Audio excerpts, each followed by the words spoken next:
All right, what's going on, everybody? So I am making a response to allenparr on his video addressing Steph Curry and Ayesha Curry. Okay, now this was made years ago. I didn't have a YouTube channel at the time, and I actually had this conversation just yesterday with a friend of mine, and I thought about watching that video again because I seen it some years ago, and I had commented in it, but at the time I didn't have a YouTube channel, and I was like, man, this conversation was pretty deep, so I decided to go back and rewatch allenparr's video again. And I still feel the same way I do today that I did a couple years ago when it's released. So before I get into my addressing his 5 points, I want to say that this is not a bash to allenparr. I respect the brother. He's a good, devoted Christian, and he's doing a lot of wonderful things in the Christian community. Kudos to him and all his hard work. I also want to say that I'm not making this to divide anybody who believes in Christ. This is just a video I believe is if you have a belief in a higher faith, you should be able to have different perspectives. Peter and Paul had different perspectives in the Bible, and so can modern believers of this time. So I think we can have different perspectives and still respect one another in love. All right, so let's jump into his 5 points that he made about Steph Curry and Ayesha Curry, and saying that their photo was provocative because they're devoted Christians and it's a bad look on Christianity.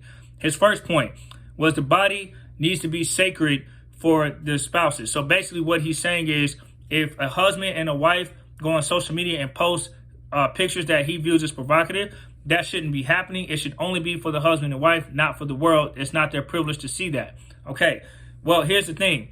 I think it comes down to individual intent, right?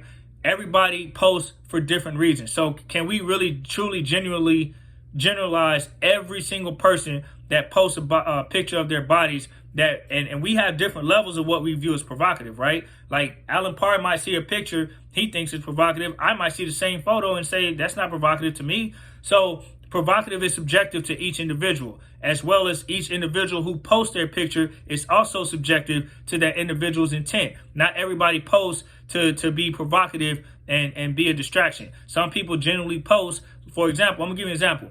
What about personal trainers? What about personal trainers that go out here and have to show their body and they show the improvements of their body? Would we say that they're provocative? Their intent is to get business, right? And get likes so that way they can establish a portfolio and show other people that, hey, my fitness plan works. I can help you get to your body goals. And in order to do that, you have to show the results of your body. So would we tell them to shut down their social media? You know, I don't know if I agree with that. I don't think everybody posting pictures of their body is doing it for their intent. Mind you, allenparr, I'm not sure if you know this, but prior to that photo that you posted, at that time, Steph Curry's wife was getting body shamed constantly on social media, okay? So she probably responded to the social media critics using a photo at a beach of all places, which most people are going to be halfway nude because at a beach, who wears long clothes? Nobody. Most people are going to wear some type of gear, some outfit that is showing most of their body. And they so happen to be at a beach, I believe. So that was expected. So, which brings me to my next point, his next point, I'm sorry. Number 2, he said that people will post these pictures of their body because they want to boost their ego. They have pride. Well, that's subjective again. The theme of my entire video is individual based. Does everybody post because they have good intent? Absolutely not. And allenparr is correct with some individuals. They are posting to boost their ego. But I don't think he's correct if every Christian does the same thing, because I think individuals do it for different reasons. Let's look at it like this. Everybody that has a social media account, they don't have a public page. There are people who have private pages. And guess what? They're posting to the people they already know. So some people might post things based upon they might have just had a baby and they're showing off their stretch marks, they're showing off their body. And as a man, we got to really be careful when we talk about what women should or should not do with their bodies, because we are not women. We don't produce babies, and we don't know the emotions that come from carrying a baby for 9 months. I've seen women post body pictures, not because they're trying to be provocative, but because they just had a baby. They just gave life and they're proud of their bodies. That's an emotional thing for a woman. And us as men, we might have a hard time understanding that. So let's not generalize them as provocative in those situations. Once again, it comes down to the intent. Steph Curry and his wife were at a beach. They were, it was just a kiss. You can see the photo on allenparr's video and you can judge it for yourself. But honestly, I've seen much worse than that, and I don't think that's provocative at all. Number 3, insecurity. So he says that people post because they have a void inside of them and they want validation from people. So that's why they really post.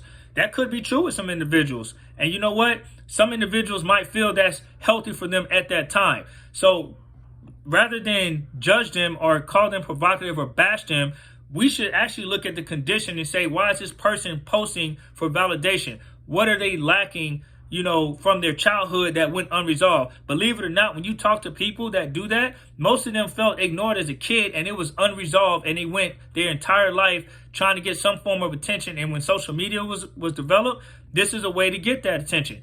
Is it spiritually right? I'll let you be the judge of that. But here's the thing. Can we judge somebody for not knowing how their condition was prior to social media? What if they had dealt with confidence issues and this was their outlet to feel healthy for a temporary time?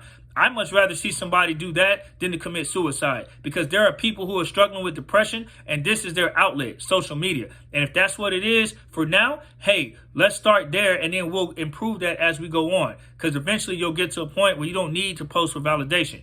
But I don't think we should judge people for that. I think we should learn their condition first, see where they're at first, and check in first, and then we go from there to help build them up rather than condemn and bash them. I think that's the problem with a lot of people in all type of faith outlooks, not just Christian, but anybody who subscribes to a higher faith.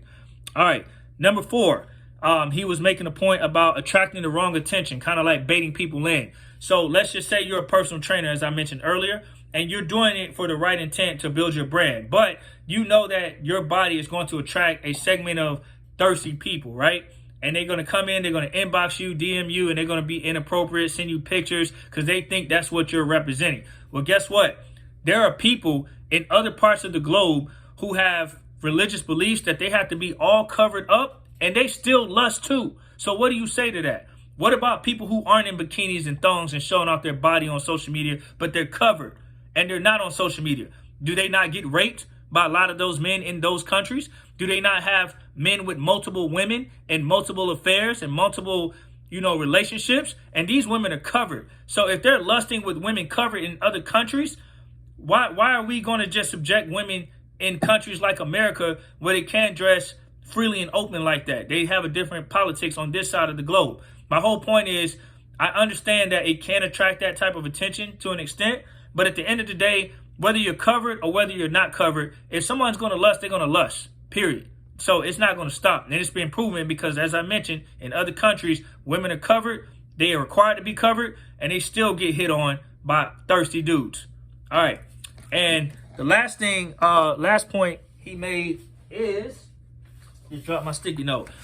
He talks about being a stumbling block to other people, right? So my thing is, I think a lot of people will say, okay, if I go on social media and I look at a girl's photo and I'm like, damn, I was trying to stay clean of lust, but I saw this photo. Where can I go in the world and not see somebody halfway not dressed at times, or find somebody sexually appealing? Unless I lock myself in the closet, it's virtually impossible. I like to go to the beach, right? So if I was to make my mind pure and abstain from all forms of lust and social media and pornography and get rid of all of that, what's going to happen when I go to the beach? I'm still going to see women that are dressed, in a way that is going to make me look, right? And my thing is, we have to understand we live in a fallen world. So I get what he's trying to say, but again, the central theme of my response is simple: individual based. We cannot generalize everyone. We have to understand that when you lose your innocence, that's when you've obtained that big thing of lust from a sexual aspect, right? Because as soon as you have sex with someone that's not your significant other, your spouse, you've already lost your covenant of innocence. Now you obtain that spirit of lust. You desire it more now.